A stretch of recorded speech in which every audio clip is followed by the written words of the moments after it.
কুকুরের বাচ্চা ছানা দুইটা, এই দুইটা ছানা আমি অনেক যত্ন সহকারে ফালি আর অনেক দিন থাকি।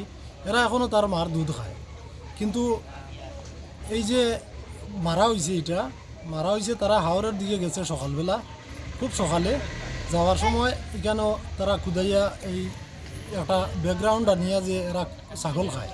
এরা তো দুধের বাচ্চারা এখনও ছাগল খাইতে পারে না, তারা ছাগল দেখলে ভয় পায়, মুরুকও দেখলে তারা ভয় পাইবে, তো ছোটো বাচ্চা এখনও মায়ের দুধ খায়। এই অবস্থায় দুটা বাচ্চারে নৃশংসভাবে হত্যা করা হয়েছে এবং আমরা পরে গিয়া ফটো করিয়া আনছি এবং কেবা খারা মারছে তার নাম এখানে লোকাল যারা দেখছে তারা সবাই এরার নাম কইছে।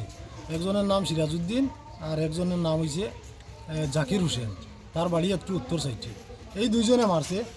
আর আমার দাদার ওই বিশেষ করিয়া আমার যে এই কয়েকদিন যাবৎ দীর্ঘ 2 বছর যাবৎ আমার লগে অনেক ধরনের রাজনৈতিক প্রতিহিংসামূলক আচরণ করিয়া যার আমার গাড়িটাও জ্বালানি হয়েছে, গড়টা ডাকাতি করা হয়েছে, আগর গাছ কাটিয়া নেওয়া হয়েছে, ফিশারিতে বিষ দেওয়া হয়েছে।